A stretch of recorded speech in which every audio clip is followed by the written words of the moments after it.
This is some explanation of driving and how I go about teaching it.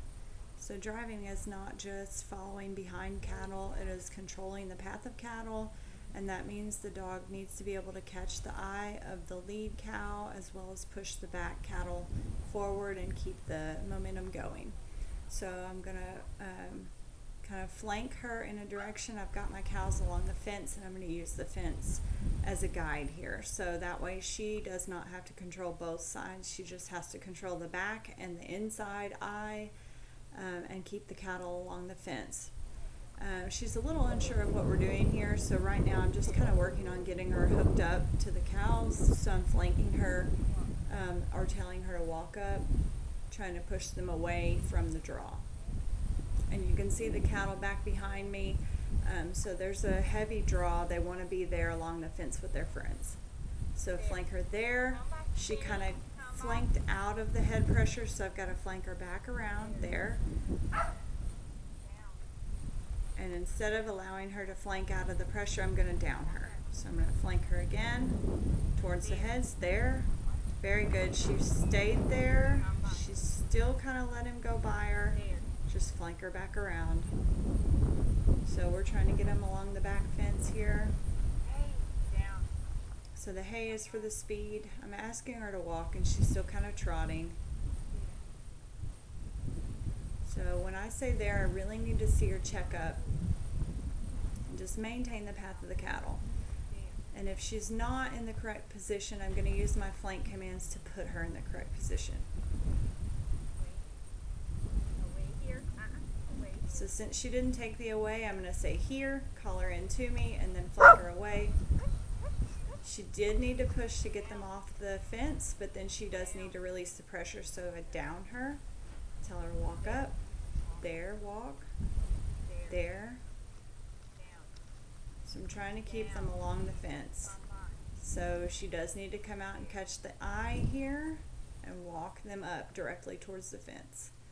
She's a little unsure of that, so I'm going to walk with her.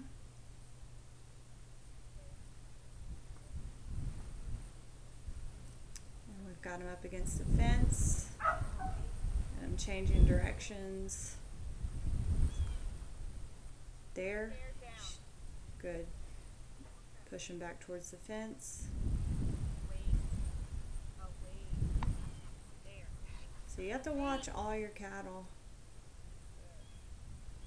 Keep them bunched together as well as moving, and keep them along the fence. So I'm just scolding her for not checking up. And there, this is perfect. That's where she needs to be to keep them moving forward and keep them on the fence.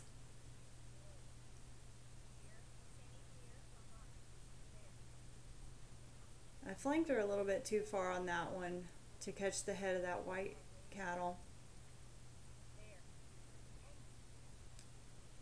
He was drifting back and I just wanted to keep him with the group. This is perfect here. So she's walking them. She's watching me a little bit, which is okay. She's just not sure about what she's doing yet. So see, she's in a good position to keep them moving forward, but she's not peeling them off. But then she starts to peel them off and I just call her back towards me.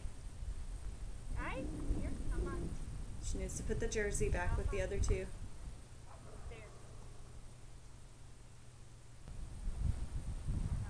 Go in the other direction a little bit. And she had to face the head there, and that was fine. She did a great job.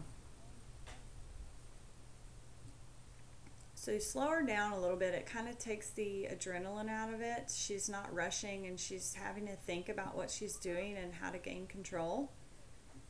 She really needs a lot of this. This is a great confidence builder. It teaches her to listen to what you're asking her to do, as well as to think about why you're asking her to do that.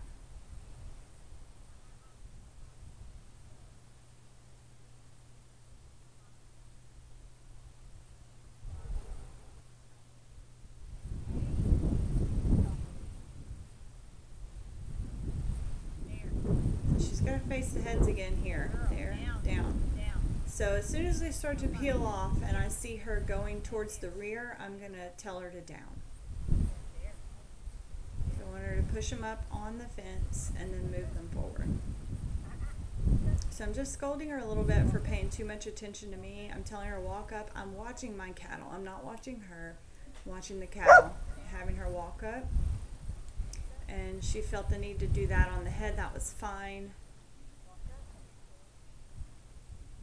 As long as she's engaged and she's not just mindlessly barking or mindlessly darting in, I'm fine with it. See, she's going to have to face him again. And so she was kind of ducking in, ducking out. Just keep her in the pocket there. And I'm using my body to do this. So you can see I'm actually pushing the cattle forward a little bit. That's giving her the confidence to keep trying. There. So see how they're peeling off the fence? It's because she got too far on that away side there. So I had to pull her out towards me. Penny here. But now I want them to go that way, so I send her away right there.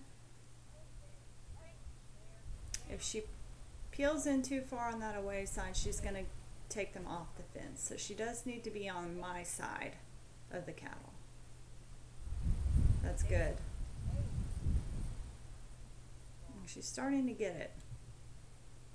So she's wearing a little bit. When I tell her there, she needs to check up and take that direction. But she still might have to flank a little here or there. Because cattle don't necessarily move in a group. They move individually. She just came up too far on the heads there. That's okay.